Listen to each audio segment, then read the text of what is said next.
कोई सपना तो एक बुनो जरा, एक हुनर तलाशो अपने में, दिशा ज्ञान पहचानो तुम, एक राह चाहिए बढ़ने में। हम आज आपको एक ऐसे युवा से मिलाना चाह रहे हैं जिसने बहुत छोटी उम्र में एक सपना बुना और उस सपने पर अपना जुनून लाया, उस सपने पर अपनी दीवानगी लाई, उस सपने के पैशन में अपने आप को झोंका और साथ में अपनी पढ़ाई को, अपनी एजुकेशन को भी तवज्जो दी, उतनी तवज्जो जितनी कि उन्होंने अपने पैशन को दी। आज वो साउथ एशियन यूनिवर्सिटी से एमएससी कर रही हैं बायोटेक्नोलॉजी में। संगीत में उन्होंने नए आयाम दिए हैं। वो हिंदी में गाती हैं, वो सिंधी में गाती हैं, वो बंगाली में गाती हैं, वो भारत की तमिल में गाती हैं, वो तेलुगु में गाती हैं। और मैं जिनसे आज मिलाने जा रहा हूँ आपको ह्यूमन डिविनिटी मिशन के इस यूथ प्लेलिस्ट प्रोग्राम में, मैं घोषणा कर रहा हूँ वो आने वाले समय की सिंगिंग स्टार होंगी भारत की। उनका नाम है जिया नवश्री। जिया नवश्री, आपका स्वागत है थैंक यू यूथ प्लेलिस्ट में। Under the starry night, if I could just hold you tight, and when I wake up in the morning, if I could just find you beside, and even in my darkest day. आपके बचपन से आपको जानने की कोशिश करते हैं। तो बेटा, बचपन कैसा था? बचपन तो बहुत ही अच्छा था। अब मैं जब पीछे मुड़ के देखती हूँ तो लगता है कि सब अच्छी अच्छी चीज़ें याद आती हैं। और जैसे आपकी स्टडीज़ कहाँ से शुरू हुई? मेरी जो स्टडीज़ हैं वो 12th तक मैंने सिरोही से ही की हैं। नर्सरी टू 8th मैं Ganga Devi memorial public school में थी, और मैंने अपनी 9th से 12th जो सीनियर सेकेंडरी थी वो सेंट पॉल से की। Saint Paul Sirohi? हाँ, सेंट पॉल सिरोही। और उसके बाद मैं हंसराज कॉलेज गई थी बीएससी लाइफ साइंसेस करने, दिल्ली यूनिवर्सिटी जी। और उसके बाद अभी फ़िलहाल मैं अपनी पोस्ट ग्रेड कर रही हूँ एमएससी बायोटेक्नोलॉजी में साउथ एशियन यूनिवर्सिटी से। बहुत अच्छा। तो जी, आप बचपन की कुछ ऐसी बातें, बचपन की कुछ ऐसी यादें आप हमें शेयर करना चाहेंगी? तो बचपन में आई थिंक एक जो सिरोही एक छोटा टाउन है, तो लोग कह सकते हैं कि यहाँ रह के वो एक्सपोजर नहीं मिलता जो कहीं बाहर मिले। लेकिन आई थिंक मेरे पेरेंट्स ने वो एक चीज़ मुझे कभी फील नहीं होने दी। उन्होंने मुझे बहुत एक्सपोजर दिया पूरे बचपन में, मतलब काफ़ी घुमाया है। ऑल ओवर इंडिया हम लोग घूमे हैं, कई तरह की हमने मूवीज़ देखी, कई किताबें पढ़ी मैंने, बहुत किताबें ला के देते थे। तो वो चीज़ें हैं, तरह तरह का म्यूज़िक था जो मैंने सुना। तो मुझे ऐसे लगता है कि वो मुझे कभी कमी महसूस नहीं हुई कि एक छोटे शहर में बड़े होने के बावजूद भी मुझे कोई एक्सपोजर की कमी थी। जी। कुछ ऐसे टीचर जिनसे आप प्रेरणा पाती हैं, जिनसे आपने बहुत सीखा? 11th में I think biology stream choose करने का सबसे बड़ा रीज़न तो वर्षा मैम थी, सेंट पॉल्स में ही थी। सेंट पॉल्स में वो हमें साइंस पढ़ाती थी, तो उनका जो वो टीचिंग स्टाइल था वो मुझे बहुत पसंद था। और पर्सनली भी मैं उनसे बहुत कनेक्टेड फील करती थी। तो उनकी वजह से ही मैंने इस फील्ड में जाने का, बायोलॉजी फील्ड में डिसीजन लिया था।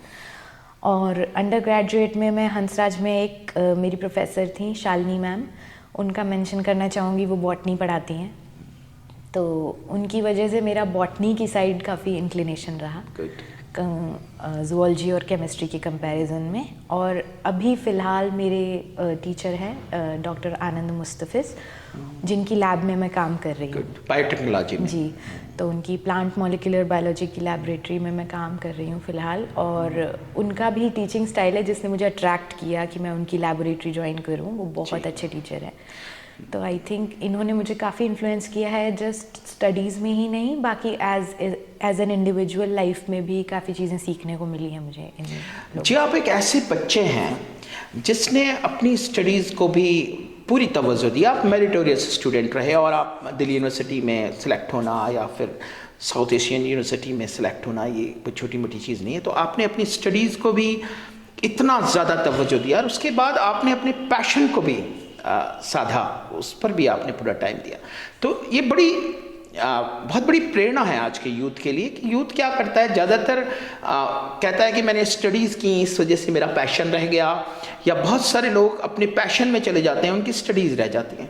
तो एक ऐसा एग्जाम्पल मुझे आप में दिखता है जिसने अपने पैशन में भी मतलब टॉप अचीव किया, अपनी स्टडीज़ में भी टॉप अचीव किया। तो ये कैसे मैनेज कर पाया? इसके लिए तो मैं कहना चाहूँगी कि प्रायोरिटी जो शब्द है वो बहुत इम्पॉर्टेंट है।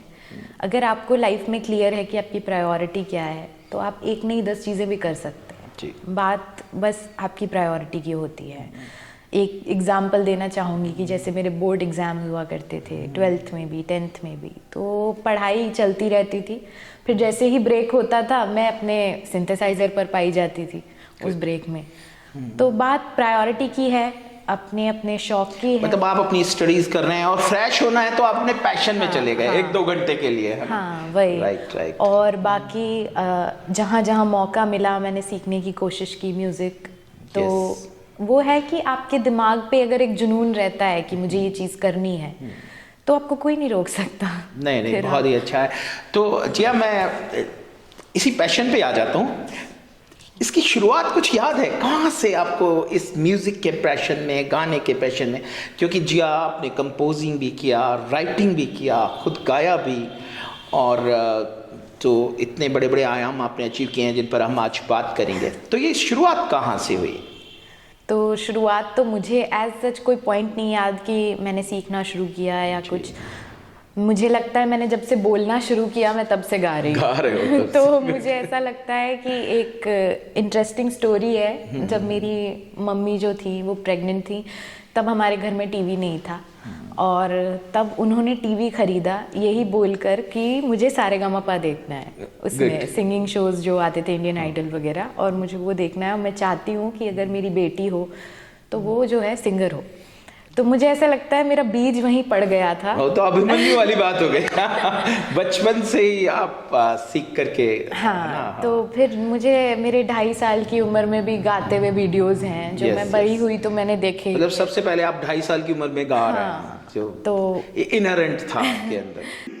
तुझे देख देख सोना, तुझे देख कर है जगाना, मैंने ये जिंदगानी संग तेरे बितानी, तुझ में बसी है मेरी जान, हाय जिया धड़क धड़क, जिया धड़क धड़क, जिया धड़क धड़क जाए। लगता है क्यों ये मुझे सदियों से चाहूं तुझे, मेरे सपनों में आकर अपना मुझको बनाकर, मेरे सपनों में आकर अपना मुझको बनाकर, कर तो एक एहसान, हाय जिया धड़क धड़क, जिया धड़क धड़क, जिया धड़क जाए। तब से गाना एज एन हॉबी तो था ही। जी। फिर चूँकि मैं बहुत छोटे शहर में थी तो यहाँ पे सीखने के उतने प्रॉस्पेक्ट्स नहीं थे। तो यहाँ पे एक सर थे जो म्यूज़िक यहाँ पर पढ़ रहे थे, एमए म्यूज़िक कर रहे थे, उन्होंने मुझे सिखाया। तो मेरा जो बेसिक्स है म्यूज़िक के, जो हारमोनियम सीखना हो गया या जो मेरे हिंदुस्तानी क्लासिकल्स के बेसिक्स हैं वो उन्होंने मुझे सिखाए, मनीष सर। good. तो उनको मैं बहुत मानती हूँ कि अगर उन्होंने जो है मेरी हॉबी को पैशन में कन्वर्ट कर दिया। गुड। मतलब आपने म्यूजिक को बेसिकली एज एकेडमिकली भी सीखा? हाँ, उस टाइम मैंने 6-7 महीने उनसे सीखा। फिर उनकी भी कंप्लीट हो गई एजुकेशन तो वो चले गए। राइट। फिर उसके बाद मैं यहाँ तो इतना नहीं सीख पाई, लेकिन मैं हमेशा कोशिश करती थी कि मैं जहाँ मौका लगे वहाँ ज़रूर सीखूँ। तो पहला परफॉर्मेंस कहाँ, कुछ याद है? फर्स्ट परफॉर्मेंस कहाँ दिया? वैसे तो मैं हमेशा स्कूल कॉम्पिटिशन्स वगैरह में पार्टिसिपेट करती आ रही हूँ बचपन से। बट फर्स्ट स्टेज परफॉर्मेंस अगर जिसे कहेंगे तो वो मैं 10 साल की थी, और यहाँ लोकल सिटी में एक प्रोग्राम हुआ था, इवेंट हुआ था, तो वहाँ मैंने ए मेरे वतन के लोगों गाया था। गुड। तो वो आई थिंक मेरा फर्स्ट स्टेज परफॉर्मेंस था। राइट। और उसके बाद नेक्स्ट कुछ परफॉर्मेंसेस? फिर तो यहीं थी ज़्यादातर 12th तक। तो बाकी ये है कि 12-13 साल पहले मेरी मम्मी ने मेरा यूट्यूब चैनल खोला। राइट। यूट्यूब में तो वहाँ पे उन्होंने वीडियोस डालना शुरू किया, जैसे कहीं कुछ गानों के कवर्स या कुछ सीखा है मैंने, तो वो सब। तो आई थिंक वहाँ धीरे धीरे फिर व्यूज़ आने लगे, लोग पसंद करने लगे, और आप उसमें और जुड़ते चले गए। हाँ, तो मैं जोड़ती चली। नहीं, जैसे जो बहुत बेसिक आपको यहाँ सिरोही में सिखाया वो मनीष सर ने सिखाया, और मनीष सर से सीखने के बाद आप तो आज जिस नेशनल लेवल पर और इंटरनेशनल लेवल पर जा रहे हैं, 64 कंट्रीज़ के लोग आपको सुन रहे हैं आज के दिन, तो इतना बड़ा अचीव किया है, तो बिना एकेडमिकली सीखे तो ये संभव नहीं था। तो मनीष सर के बाद कहाँ सीखा? तो उसके बाद सिरोही में तो इतने प्रॉस्पेक्ट्स थे नहीं सीखने के, पर मुझे जहाँ मौका लगता था मैं वहाँ ग्रैब कर लेती थी। तो मैं शायद 7th-8th में थी तब दिल्ली से मैंने शंकर महादेवन एकेडमी का एक 10 दिन का कोर्स था। शंकर महादेवन एकेडमी उन लोगों ने ऑफर किया था, तो वहाँ गई थी। उधर हम कुछ 12-13 बच्चे थे, हमने साथ में गाना लिखा, गाना कंपोज किया और गाया था। तो वो एक 10 दिन का कोर्स, और उसके बाद मैंने जो 10th स्टैंडर्ड के बाद मेरी समर वेकेशंस थी उसमें मैं गई थी चेन्नई, और वहाँ मैंने 21 डेज तक एक कोर्स किया था वेस्टर्न वोकल्स में, KM म्यूजिक कंजर्वेटरी, जो A.R. रहमान सर की, A.R. रहमान साहब का इंस्टीट्यूट है। गुड। तो A.R. रहमान साहब का इंस्टीट्यूट तो मतलब ग्लोबल लेवल का इंस्टीट्यूट है, वहाँ से आपने ट्रेनिंग ली। उसके बाद मैं इसलिए बताना चाहता हूँ यूथ को कि जो लोग इस पैशन को फॉलो कर रहे हैं, म्यूजिक के फैशन को, वो कहाँ से सीख सकते हैं। तो KMMC से जो मैंने ट्रेनिंग ली वो मैं माइलस्टोन मानती हूँ। उसने मुझे बहुत इनपुट्स दिए अपनी सिंगिंग स्टाइल को इम्प्रूव करने में। फिर मैंने अंडर ग्रेजुएशन कंप्लीट करने के बाद 1 साल का ब्रेक लिया था म्यूज़िक के लिए ही। तो मैं घर पे ही थी, मैंने घर पे रहकर ऑनलाइन बहुत तरह तरह के कोर्सेज किए। गुड। तो वो आप कोर्सेज बताएंगे? हाँ, जैसे मैंने अमित त्रिवेदी जो म्यूज़िक कंपोज़र हैं बड़े फेमस, उनका कॉम्पोजिशन का कोर्स किया था। ठीक है। मोनाली ठाकुर जो बहुत बड़ी सिंगर हैं, हाँ, उनका मैंने सिंगिंग का कोर्स लिया था। और जो हमारे स्वानंद किरकिरे साहब हैं लिरिसिस्ट, उनका मैंने लिरिक राइटिंग का कोर्स लिया था। गुड। तो इस तरह के मैंने छोटे मोटे ऑनलाइन कोर्स घर पे रह के किया आपने, कहीं जाए बिना? कहीं जाए बिना। तो गुड। तो वो उसके बाद आपने ये कोर्सेज करने के बाद आप इसके बाद सिर्फ परफॉर्मेंसेस में आ गए? हाँ, सीधा। तो ऐसा जिया, मैं जिस तरह से आपको सुन रहा हूँ कि आप जैसे वेस्टर्न भी गा रहे हैं, और जो ये बॉलीवुड वाला म्यूज़िक भी आप बहुत अच्छा गा रहे हैं, इसके बाद आप सिंधी भी गा रहे हैं, बंगाली भी गा रहे हैं, तमिल तेलुगु लैंग्वेज में भी आप बहुत अच्छा गा रहे हैं। तो ये सब कैसे आया आपके पास? ये आई थिंक मैं मानती हूँ कि जो आपकी लिसनिंग होती है वो बहुत इंपॉर्टेंट होती है एज अ म्यूजिशियन। चाहे आप गा नहीं रहे हैं, चाहे आप कोई इंस्ट्रूमेंट भी बजा रहे हैं, चाहे आप कंपोजर हैं, अगर आप म्यूजिक से रिलेटेड हैं, अगर आप जो सुन रहे हैं वो अच्छे लेवल का है, तो आई थिंक वो आपके वर्क में अपने आप रिफ्लेक्ट करने लगता है। तो यहाँ रहकर भी जो मैं लर्निंग इतनी कर नहीं पाई, मैं मानती हूँ कि जो मेरे मम्मी पापा ने बहुत अच्छे लेवल के म्यूज़िक से मुझे एक्सपोज किया है, जो सूफ़ी म्यूज़िक हो गया, गज़ल हो गई, ये सब बॉलीवुड सॉन्ग्स में भी जो बड़े अच्छे अच्छे गाने हैं वो सब हो गए। तो मेरा एक टेस्ट जो डेवलप हुआ, फिर आगे जाकर अब मुझे खुद ही इंटरेस्ट आया कि मैं इंडिया की और लैंग्वेजेस में भी गाने सुनूं। सिंधी तो मेरी मैटरनल लैंग्वेज है, तो मम्मी और नानी ये सब सुनते थे, तो उनके थ्रू आ गया। बाकी अंडर ग्रेजुएशन में, पोस्ट ग्रेजुएशन में अभी भी दोस्त हैं, तमिल दोस्त हैं, तेलुगु फ्रेंड्स हैं, और ये बंगाली फ्रेंड्स हैं। उनके साथ तो उनसे मैं बोलती रहती हूँ, सबको मैं परेशान करती रहती हूँ कि मुझे सिखाओ, मुझे ये गाना बताओ, या मुझे अच्छे अच्छे गाने भेजो, एटलीस्ट शेयर करो तुम्हारी लैंग्वेज में जो अच्छे गाने हैं। तो हम तो सुनने के इच्छुक हैं जी आपसे। तो सबसे पहले बॉलीवुड से शुरू करें। बॉलीवुड का कोई पसंदीदा सॉन्ग आप सुनाएंगे? तो ये गाना है, गंगूबाई काठियावाड़ी मूवी में आया था, उसकी कुछ लाइनें सुना देती हूँ।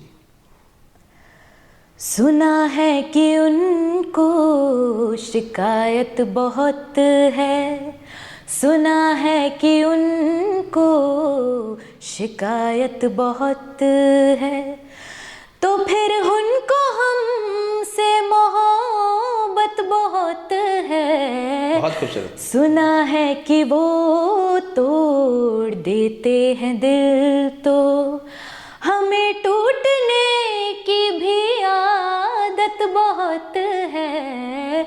सुना है कि उनको शिकायत बहुत है। बहुत सुंदर जी, आप बहुत सुंदर। Thank you. तो जैसे ये ठीक है, बॉलीवुड में तो बहुत सारे लाखों गाने हैं, उसे हट के कुछ जो जैसे भक्ति संगीत या इस तरफ भी आपने कुछ ट्राई किया? हाँ, मैं कुछ भजन है वो गाती रहती हूँ, सुनती रहती तो हूँ। सबसे ज़्यादा डिमांड तो हमारे यहाँ इसी की है हिंदुस्तान की संस्कृति में। तो एक कोई भजन की कुछ लाइन सुना सकते हैं? तो ये कबीरदास जी का कबीरदास जी का भजन है, मत कर माया को अहंकार। वाह वाह। मत कर माया को अहंकार, मत कर काया को अभिमान, काया गार से काची हो, काया गार से काचीर, जैसे ओसरा मोती झोंका पवन का लग जाए, झपका पवन का लग जाए, काया धूल हो जासी, काया तेरी धूल हो जासी। बहुत अच्छा जी, बहुत सुंदर। खुद भी लिखा है आपने कुछ? हाँ, मैंने अब तक एक एल्बम और कुछ 6 सिंगल्स रिलीज किए हैं। एल्बम में कितने गाने हैं? एल्बम में 6 सॉन्ग्स हैं जो और रिलीज हो चुके हैं। हाँ, उसके अलावा 6 सिंगल्स भी हैं Good. जो रिलीज हो चुके Very हैं। good. लगभग 12-13 सॉन्ग्स में रिलीज। आपको पसंद अपना लिखा हुआ गाना? अच्छा, लिखा भी आपने, कंपोज भी आपने किया? हाँ। मतलब किसी की मदद नहीं ली आपने? लिखा आपने है, कंपोज आपने किया है, गाया भी आपने है, और रिलीज भी आपके यूट्यूब चैनल पे है। हाँ। ये सारी चीजें हम अपने यूथ को बताएंगे लेकिन आप कोई अपना गाना जो आपको पसंद हो। तो अभी मैंने एक लेटेस्ट सॉन्ग रिलीज किया था, अगली दफ़ा, और उसकी शूटिंग भी हमने कॉलेज में फ्रेंड्स ने मिलकर ही की थी। जी। तो वो मेरा काफ़ी फेवरेट सॉन्ग है। उसकी कुछ लाइनें सुनाती हूँ। क्यों ये शाम ढल रही है, बोलो ना, क्यों ये रात खल रही है, बोलो ना, क्यों चांदनी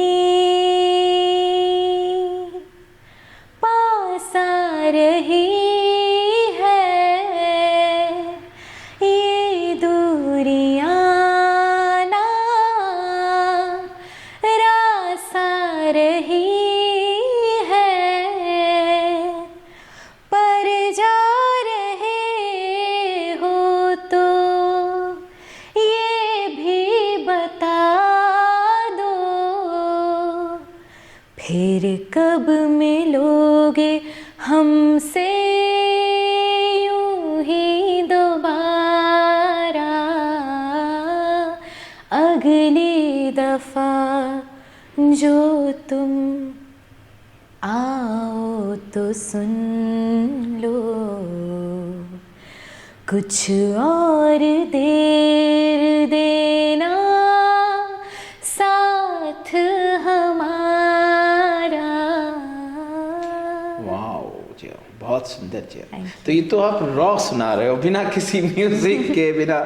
तो वो चैनल हमारे लिसनर्स को, यूथ को बता पाएंगे जिस पर वो आपको सुन सकें? तो मेरा यूट्यूब चैनल है सिंगर जिया नवश्री के नाम से, सिंगर जिया नवश्री। उस पे आपको मेरे सारे ओरिजिनल सॉन्ग्स, कवर सॉन्ग्स सब मिल जाएगा। गुड गुड, बहुत अच्छा। और जिया, फिर भाषाओं पर आते हैं, आप सिंधी भाषा में भी गाते हैं, और पर सिंधी में आप हमें थोड़ा समझाना कि आप क्या गाते हैं, कुछ 2 लाइनें और उसके मतलब बता सकते हैं? तो ये मेरा काफ़ी फेवरेट सॉन्ग है सिंधी में। सिंधी आपने इसलिए सीखी कि आपके घर में बोली जाती है? हाँ, मतलब मैंने सुनते सुनते सीख जी। ली। नानी और मम्मी और मासी सब लोग बात करते हैं एक दूसरे से सिंधी में, तो सुनते सुनते मुझे भी आ गई। और नानी और मम्मी के थ्रू कुछ अच्छे अच्छे सिंधी गानों को।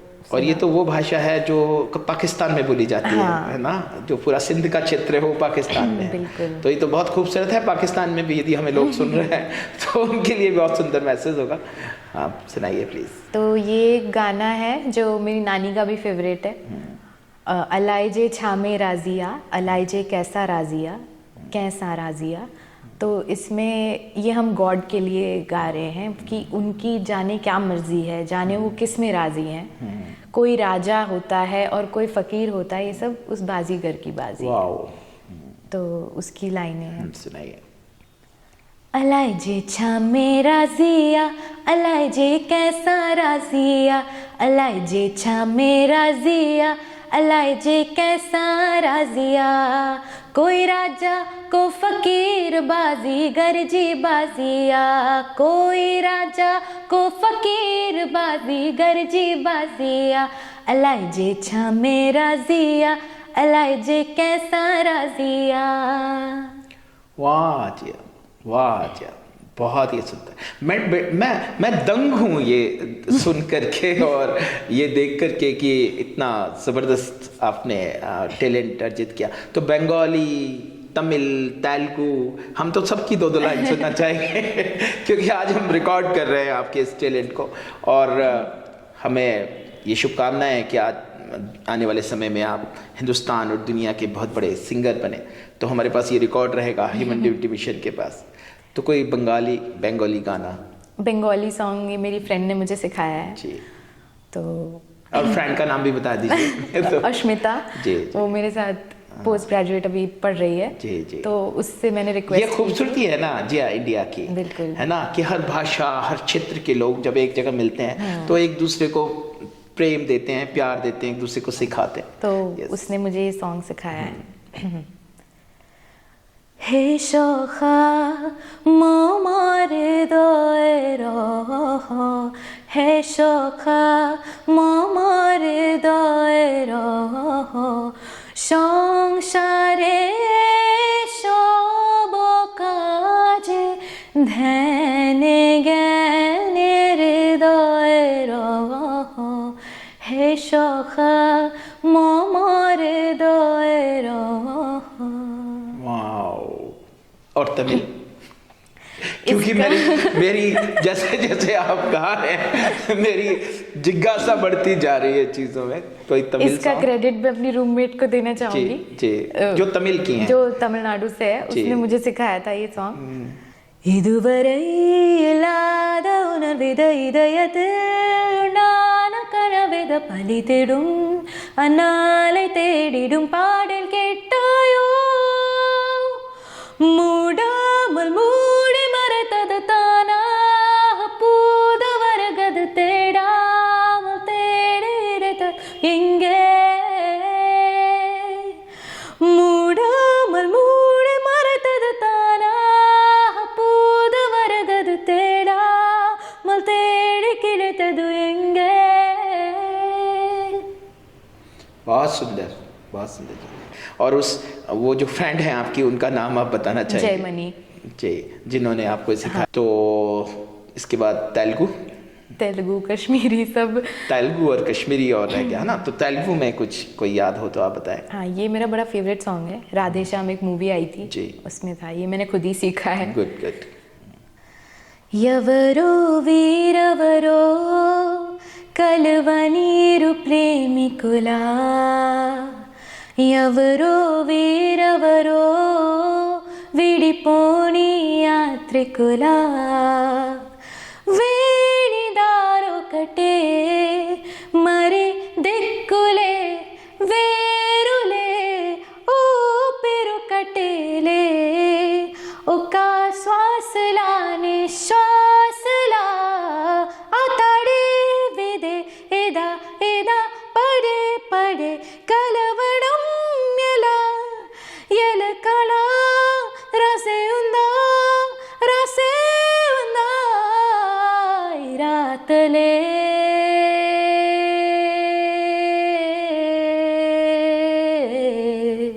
दो बूचले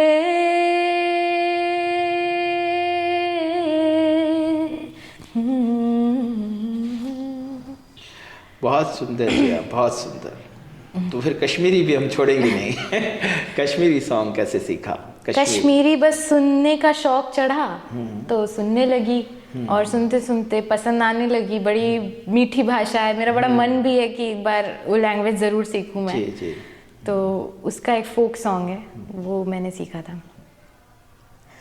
हर मुख बरतर जागए मदानो ईदाप हम तेला गयो। हर मुख बरतर जागए मदानो ईदाप हम तेला गयो। शेर दप हम गुलाब ला गए मदानो ईदप हम तेला गयो। हर मुख बरतर जा गए मदानो ईदप हम तेला गयो। हर मुख बरतर।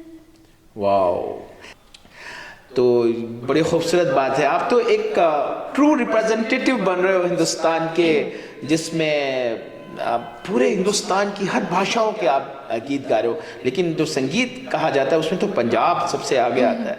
तो पंजाबी में भी गाते हो क्या जी? पंजाबी तो आप समझ लीजिए मेरी थर्ड लैंग्वेज हो गई है। Okay. जितना मैं सुनती हूँ और जितना मैं गाती हूँ पंजाबी सॉन्ग्स, काफ़ी सारे पंजाबी लोगों ने मुझे ग्रीन फ्लैग दिया है कि मैं अच्छा प्रोनाउंस कर लेती हूँ। वाह, तो पंजाबी कोई ऐसा सॉन्ग जो आपको सबसे पसंद हो?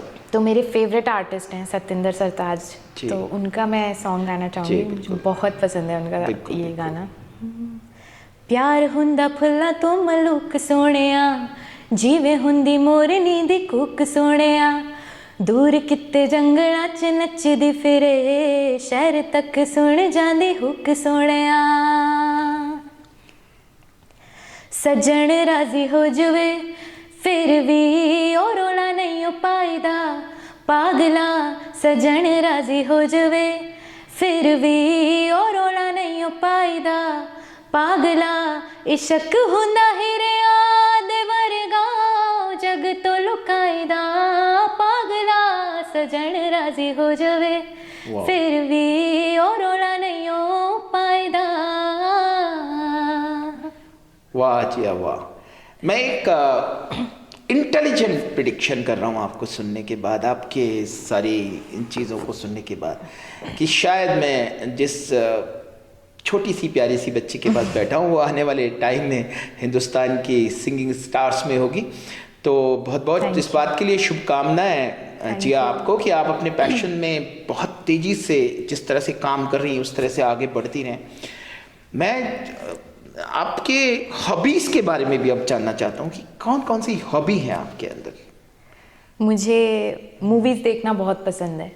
मतलब बहुत बड़ी सिनेफाइल हूँ मैं, बहुत ज़्यादा मूवीज़ देखती हूँ।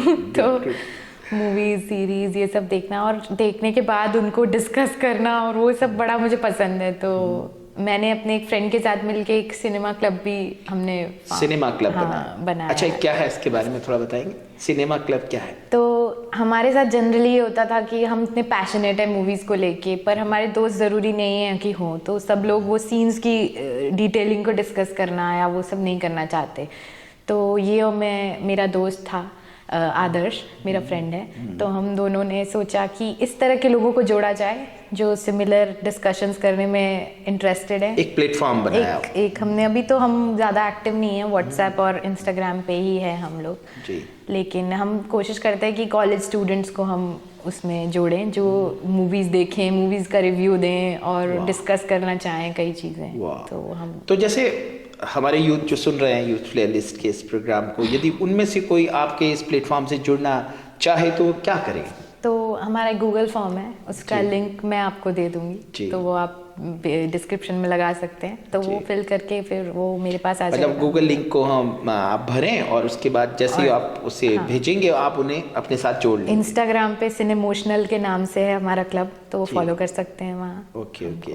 स्नेह सिनेमोशनल, सिनेमा के लिए जो इमोशनल है। इमोशनल है। सिनेमोशनल। सिने इमोशनल। वैसे भी सर्च करके सिने इमोशनल में डायरेक्ट नहीं जोड़ सकते बिना फॉर्म को भरे नहीं, हुए। नहीं, वो- अच्छा, सिने इमोशनल जब खोलेंगे तब उसमें गूगल फॉर्म मिल जाएगा हाँ, क्या? वहाँ मिल जाएगा आप उनको ओके। इंस्टाग्राम पे तो ये बाय- एक आसान तरीका हुआ। हाँ। आप सिने इमोशनल खोलें, उसमें गूगल फॉर्म भरें और आपके इस प्लेटफॉर्म से जुड़ जाएं। वाह, बहुत खूबसूरत है। और इसमें आप डिस्कस करते हैं फिल्मों में और मूवीज में हुई सीन्स के बारे में, उनकी चीज़ों के बारे में। बहुत ही खूबसूरत है। और इसके अलावा मुझे चेस खेलने का बहुत शौक है। चैश खेलेगा। और चैश में आप इसमें नेशनल खेल रही हैं? नहीं, अभी हैं? खेल नहीं रही हूँ, पर खेलूंगी। खेलोगे? राइट। कॉलेज टीम में मेरा सिलेक्शन हुआ है। गुड, वेरी तो गुड, बहुत बढ़िया। आपको बहुत बहुत बधाई एडवांस में। Thank you। आप आगे बढ़ें। तो चैश में कितना टाइम देते हैं फिर चैश को?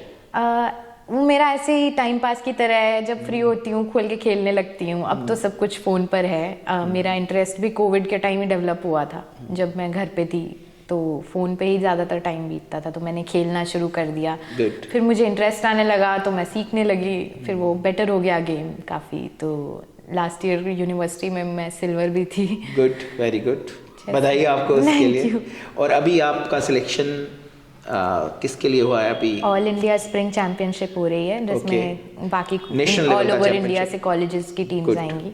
अच्छा, कॉलेज कंपटीशन है नेशनल लेवल का? National level। उसमें आपका सिलेक्शन हुआ है, तो बहुत बहुत बधाई जी। Thank you। ये क्या है? मैं ऐसे जीनियस बच्चे से बात कर रहा हूँ, जहाँ कदम रखा उसने रिकॉर्ड तोड़ दिए।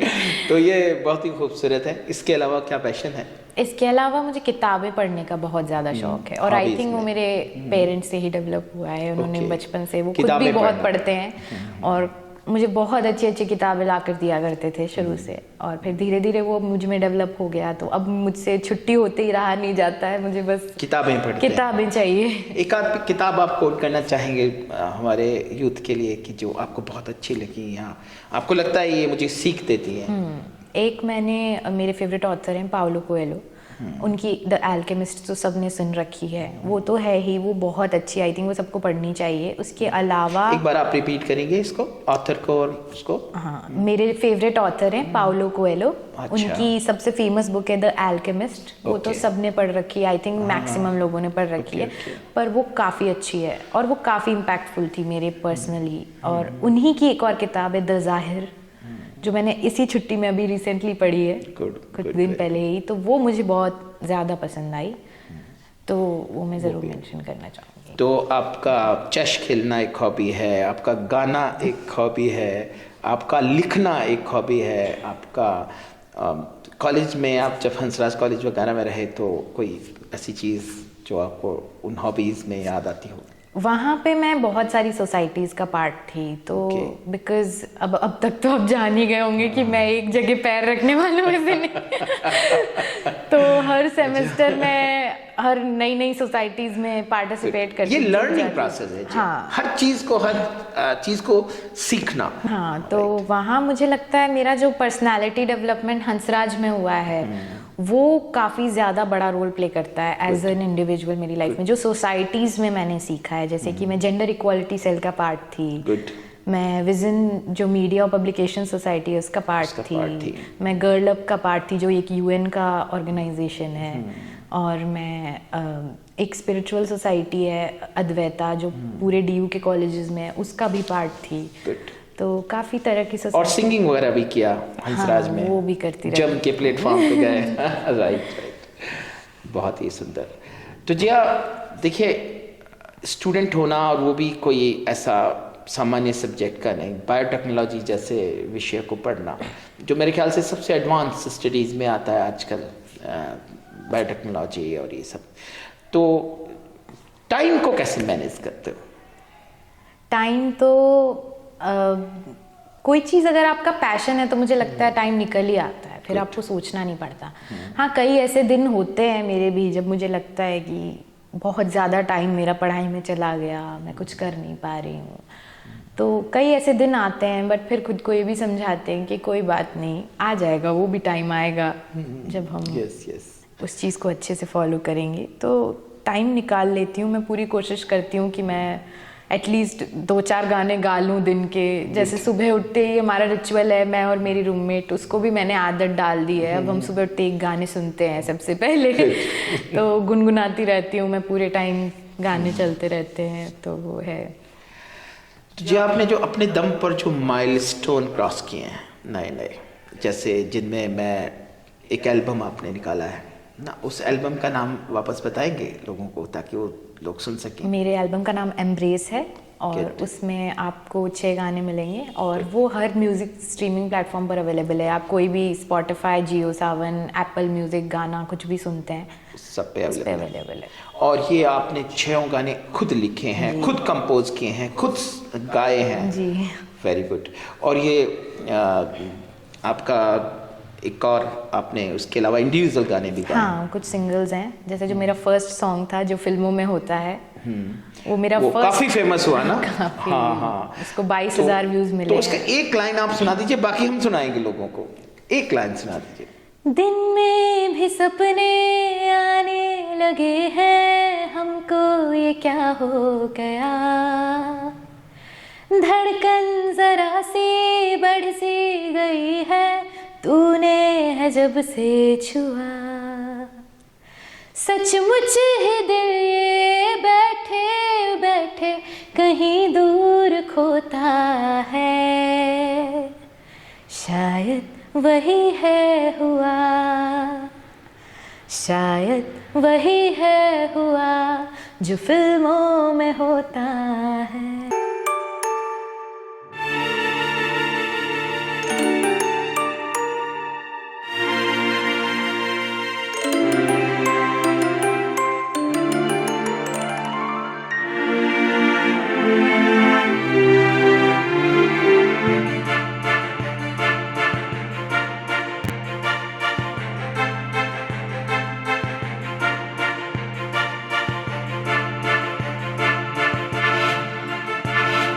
दिन में भी सपने आने लगे हैं, हमको ये क्या हो गया, धड़कन जरा सी बढ़ सी गई है, तूने है जब से छुआ, सचमुच ही दिल ये बैठे बैठे कहीं दूर खोता है, शायद वही है हुआ, शायद वही है हुआ जो फिल्मों में होता है,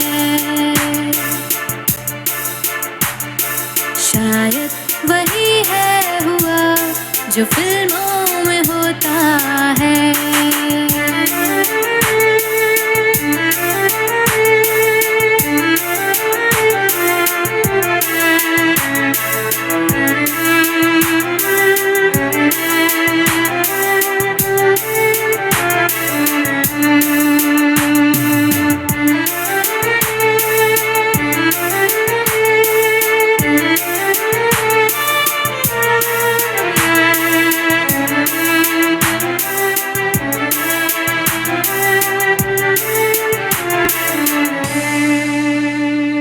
तलाशूं मैं खुद को, मैं जब से तेरी हो गई हूँ, तेरी बाहों के घेरे में आकर खो गई हूँ, सभी पूछते हैं कहाँ आजकल ये मेरा ध्यान रहता है, कह दूं क्या बातें वो सारी जो सपनों में तू मुझसे कहता है, तू भी बता दे,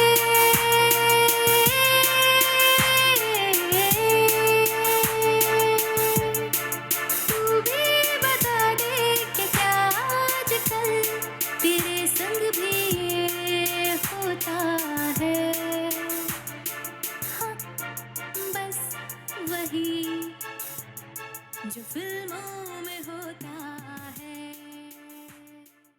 वाओ। और स्पॉटिफाई पर तो आपको 64 कंट्रीज़ में सुना जा रहा है, तो ये बहुत बड़ी चीज़ है जिया। अब मैं ज़रा थोड़ी सी बातें करना चाहूँगा आपके जो हमारा यूथ है, जो हमारी यंग जनरेशन है इंडिया की, जिस पर हमें मतलब हमारी जनरेशन तो दंग है उसके टैलेंट को देख करके, पर वही वो है जो आने वाला भारत होगी इस देश के अंदर। तो एज ए गर्ल और एज ए इतना टैलेंटेड होने वाली लड़की के रूप में आप इस देश में, भारत जैसे ट्रेडिशनल देश में आप अपने आप को देखते हो, जहाँ ट्रेडिशन अभी भी बहुत बैकवर्ड हैं, जहाँ बच्चियाँ घूंघट में हैं, जहाँ उन्हें वो सुविधाएं नहीं दी जा रही, जहाँ उन्हें एजुकेशन ही नहीं दी जा रही, उन सारी ट्रेडिशंस वगैरह के बारे में आप क्या सोचते हो एज ए यूथ? मेरा ये मानना है कि ट्रेडिशंस जो हैं वो ऐसे होने चाहिए जो आपको आज़ाद करें, ना कि आपको और बांध दें किसी भी चीज़ से। तो मेरा ये मानना है जो रोल पेरेंट्स प्ले करते हैं किसी भी इंडिविजुअल की लाइफ में, वो कोई और प्ले नहीं कर सकता। अगर मेरे पेरेंट्स ने मुझे सपोर्ट नहीं किया होता बचपन से लेकर आज तक, तो इतना कुछ जो भी आप मेंशन कर रहे हैं कि मैंने अचीव किया है, तो वो नहीं पॉसिबल था। मतलब पेरेंट्स का रोल वो बहुत इम्पॉर्टेंट है कि वो अपनी बच्चियों को आगे बढ़ाएं, वो उनको पढ़ाए लिखाएं, वो उनको प्रमोट करें। वो बहुत ज़रूरी है कि वो समझें ये बात कि जेंडर कोई चीज़ नहीं होती, लड़का लड़की सब बराबर हैं और सबको इक्वल हक है पढ़ने का, सबको इक्वल हक है अपनी लाइफ को एक्सप्लोर करने का, उसमें नई चीज़ें सीखने का। तो आप किसी को रोकें नहीं उस चीज़ के लिए। नहीं अच्छा, मैं एक चीज़ आपको ये कहना चाहता हूँ, जैसे आप जिस फैमिली से लकीली हैं, तो आपके तो फादर भी प्रोफेसर हैं और मदर भी प्रोफेसर हैं, तो ये तो हाईएस्ट एकेडमिक लेवल है इंडिया का। तो सब बच्चों को ये अपॉर्चुनिटी नहीं मिली कि उनके पेरेंट्स प्रोफेसर और एकेडमिशियंस की इस हाईएस्ट लेवल के हों। मैं तो उस हिंदुस्तान की बात आपसे पूछना चाहता हूँ, करना चाहता हूँ, जिस हिंदुस्तान में ज्योतिबा फूले के बाद लड़कियों ने पढ़ना शुरू किया, सावित्रीबाई फूले ने स्कूल खोलकर लड़कियों को पढ़ाना शुरू किया, और आज भी एजुकेशन की स्थिति तुलना में लड़कों के, भाई लड़के पर ज़्यादा पैसा खर्च किया जाता है, सोचते हैं लड़की पे क्यों पैसा खर्च किया जाए इस तरह से। और इस समय भी हमारे यहाँ घूंघट की प्रथाएं हैं, दूसरी बच्ची प्रथाएं हैं, उनको तोड़ने के लिए, उन ट्रेडिशंस को तोड़ने के लिए आप सबसे स्ट्रांग किसको मानते हो? कैसे हम तोड़ें? आई थिंक एक तो इंडिविजुअल्स जो खुद हैं वो बहुत बड़ा रोल प्ले करते हैं कि उनके ऊपर आता है, आफ्टर एन एज आप एक एडल्ट हो जाते हो, आपकी लाइफ के डिसीजंस दूसरों पे डिपेंडेंट नहीं होते हैं। तो आपके हाथ में होता है कि आप उन चीज़ों को मान रहे हैं या आप नहीं मान रहे हैं। हमारे यहाँ 90 to 95% लोग बस दूसरों को खुश करने के चक्कर में चीज़ें करते हैं, और उस चक्कर में उनकी अपनी खुशी सेक्रीफाइस हो जाती है, वो भूल जाते हैं। तो आप जब ये करते हैं, आपका बच्चा भी वही सीखता है, उसका बच्चा भी वही सीख रहा है आपसे। लेकिन अगर आप थोड़े बोल्ड हो जाएं वहाँ पर, आप बोल दें कि नहीं, मुझे नहीं करना है ये, तो आपकी बोल्डनेस आने वाली 4 जनरेशंस को हेल्प कर सकती है। अच्छा, एक नए क्षेत्र पर बात करते हैं कि यूथ बड़ा कंफ्यूज्ड है, सक्सेस किसको कहते हैं, सफलता क्या है? तो आप क्या सोचते हैं सफलता के बारे में? मुझे लगता है सक्सेस का ऐसा कोई डिफाइंड पैरामीटर नहीं है कि मैंने अगर लाइफ में ये कर लिया तो मैं सक्सेसफुल हूँ, या आज मैं सोचूं अगर मैंने एक बार A.R. रहमान सर के साथ काम कर लिया तो मैं उस दिन मान लूँगी कि मैं सक्सेसफुल हूँ। नहीं, ऐसा नहीं होता है। आई थिंक सक्सेस एक बहुत शॉर्ट टर्म और डेली गोल्स वाली चीज़ है।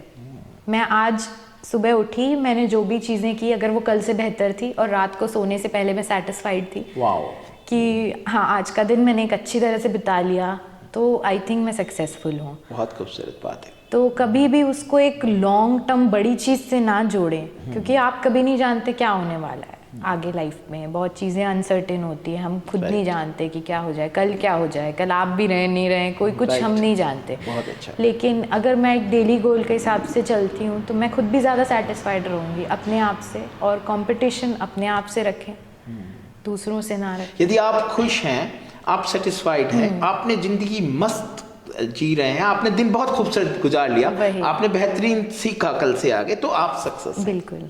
और इन बारों में क्या सोचते हैं कि लक्ष्य निर्धारित कर लिया जाए, और फिर कई बार ऐसा होता है ना जिया कि आज के यूथ की ये समस्या हो रही है कि उन्होंने एक लक्ष्य निर्धारित किया और फिर उसको अचीव नहीं कर पाए, तो फिर डिप्रेस्ड हो गए, डिप्रेशन में चले गए, बहुत दुनिया को दोष दे रहे हैं, हमें सफलता नहीं मिली तो दुनिया में गड़बड़ है, ये गड़बड़ है, माता पिता से ये सुविधा नहीं मिली।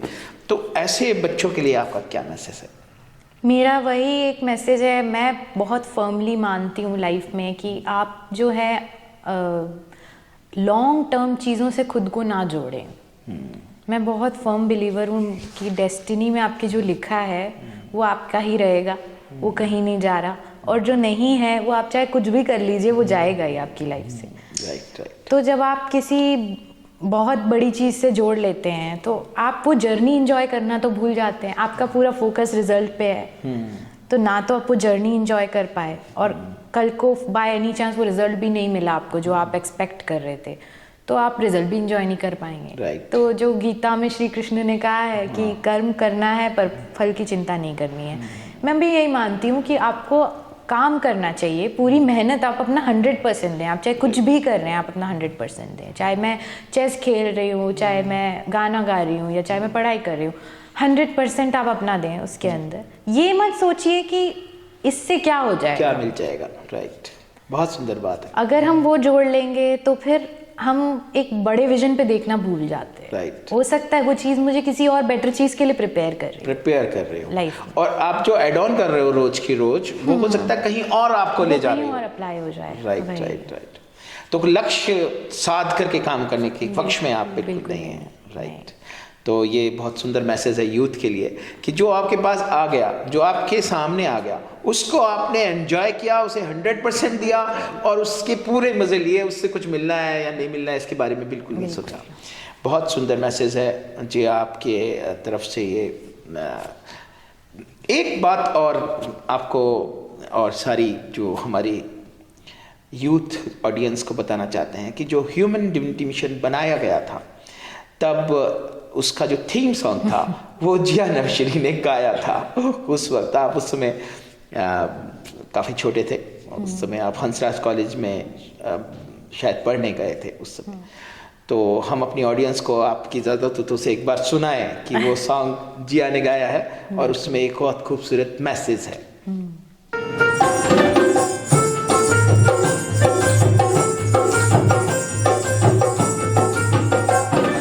अपनी अपनी गांठता दादागिरी छांटता, अपनी अपनी गांठता दादागिरी छांटता।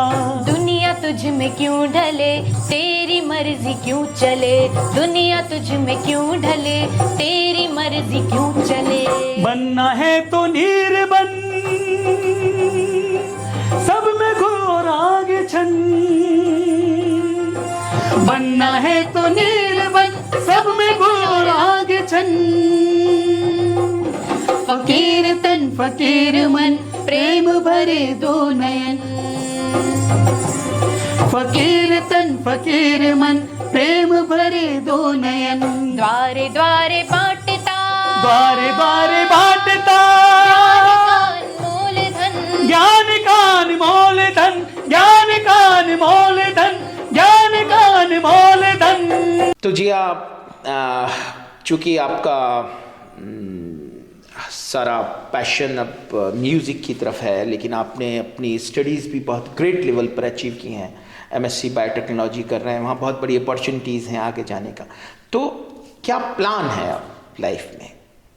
अब फिलहाल मेरा ये प्लान है कि मैं बस म्यूज़िक को डेडिकेट कर दूं। गुड। बहुत अच्छे से सीखना चाहती हूँ मैं, और लर्न करना चाहती हूँ। बहुत सारी चीज़ें हैं जो मैं अभी सीख नहीं पाई हूँ, वो सब कुछ सीखना चाहती हूँ, और गाने लिखना चाहती हूँ, गुड। और गाने लोगों तक पहुँचाना चाहती हूँ। गुड। तो हमारी बहुत बहुत शुभकामनाएं कि आप ऐसा करेंगी, लगातार करती रहेंगी। आप अपने स्टडीज़ में भी, आप अपने पैशन में भी लगातार जी काम करती रहेंगी। आप एक बहुत बड़ी प्रेरणा है आज के यूथ के लिए कि जो अपने काम में लगा हुआ है, बस बाकी कुछ नहीं सोच रहा है, बस अपने काम को एंजॉय कर रहा है और कुछ नहीं सोच रहा। जो हमारी जो रिसर्च टीम आपके बारे में स्टडी कर रही थी, आपके बारे में पता लगा रही थी, तो उसमें हमें पता लगा आप स्क्रीन राइटर्स एसोसिएशन के भी मेंबर हैं। हाँ, तो ये वो एसोसिएशन जो फिल्मों के लिए गाने लिखती है। हाँ, लिरिसिस्ट्स और स्क्रीन राइटर्स। इसके बारे में थोड़ा आप बताएंगे हमारे ऑडियंस को? तो जितने भी इंडिया में स्क्रीन राइटर्स हो गए जो स्क्रीन प्लेज लिखते हैं या जो थिएटर प्लेज लिखते हैं, और जितने भी लिरिसिस्ट्स हैं, उन्होंने मिलकर एक एसोसिएशन बना रखी है। गुड। वो बस हमारे वर्क को एक जगह एक तो सेफ रखने के लिए और एक शेयर करने के लिए, ताकि बाकी लोगों तक भी पहुँचे। तो उसके आप मेंबर हैं? जी बिल्कुल, मैं उसकी मेंबर हूँ। तो वहाँ मेरे लिरिक्स वगैरह हैं, तो वो हर कोई वहाँ मतलब जो भी मेंबर्स हैं, जितने भी स्क्रीन राइटर्स लिरिसिस्ट हैं ऑल ओवर इंडिया, वो सब देख सकते हैं। तो इतना खूबसूरत आपका ये हमारा इंटरव्यू रहा, और ये बिना के गाने के तो ख़त्म नहीं हो सकता है। तो आपका जो सबसे पसंदीदा गाना हो वो आप सुनाएं। तो ये मेरा बहुत फेवरेट गाना है, और आई थिंक ये मेरी लाइफ पे भी अप्लाई होता है, और जितने भी ऐसे लोग हैं जो अपने पैशन को लेकर, बहुत ज़्यादा जुनून को लेकर पागल हैं, उनके लिए है ये गाना। बावरा मन देखने चला एक सपना, बावरा मन देखने चला एक सपना, बावरे से मन की देखो बावरी है बातें, बावरी सी धड़कने हैं, बावरी है सांसें, बावरी सी करवटों से निंदिया दूर भागे, बावरे से नैन चाहे बावरे झरोखों से, बावरे नज़ारों को तकना, बावरा मन देखने चला एक सपना, बावरा मन देखने चला एक सपना। बहुत सुंदर जी, आप बहुत ही खूबसूरत। देखिए, आज ह्यूमन डिविनिटी मिशन और यूथ प्लेलिस्ट में आपके शामिल होने से ह्यूमन डिविनिटी मिशन एनरिच हुआ है, और हमारे लिए ये सौभाग्य की बात है कि आप जैसे टैलेंट ह्यूमन डिविनिटी मिशन से जुड़ रहे हैं, और जो ह्यूमन डिविनिटी मिशन से को सुनने वाले लोग हैं, उनसे जुड़ने वाले लोग हैं, यूथ प्लेलिस्ट में आने वाले लोग हैं, उनसे भी मैं ये कहना चाहूँगा ह्यूमन डिविनिटी मिशन के प्लेटफॉर्म पर आएँ, और यदि उनके अंदर कोई टैलेंट है तो वो यूथ प्लेलिस्ट में अप्लाई करें, हमसे संपर्क करें। बहुत शुभकामनाओं के साथ जी एनिवर्सरी आपका हमारे साथ हमेशा जुड़े रहें। ह्यूमन डिविनिटी मिशन आपका इस प्लेटफॉर्म में हमेशा स्वागत करेगा। नमस्कार। बनना है तो निर्बन, सब में घोर आगे छन, बनना है तो निर्बन, सब में घोर आगे छन, फकीर तन फकीर मन, प्रेम भरे दो नयन। क्या आप युवा हैं, अपने सपनों को सजाना चाहते हैं, हुनर को दमकाना चाहते हैं, दुनिया में कुछ करके दिखाना चाहते हैं, तो आइए ह्यूमन डिविनिटी मिशन से जुड़िए, HDM के फेलो बनिए। द्वारे द्वारे बाटता ज्ञान का अनमोल धन। HDM फेलो प्रोग्राम से जुड़ने के लिए HDM पोर्टल पर आइए, HDM फेलो प्रोग्राम पेज खोलिए, एंट्रीज भरिए और सबमिट करिए। ह्यूमन डिविनिटी मिशन युवाओं के लिए एक एजुकेशनल प्रोग्राम है जिसकी कोई फीस नहीं है, कोई शुल्क नहीं है। ह्यूमन डिविनिटी मिशन के प्लेटफॉर्म पर पार्टिसिपेट करने के लिए आप अपने टैलेंट की एंट्रीज भेज सकते हैं। पोर्टल पर आइए, HDM यूथ प्लेलिस्ट पेज खोलिए, ध्यान से पढ़िए, अपनी परफॉर्मेंस की वीडियो बनाइए और हमें भेजिए। द्वारे द्वारे बाटता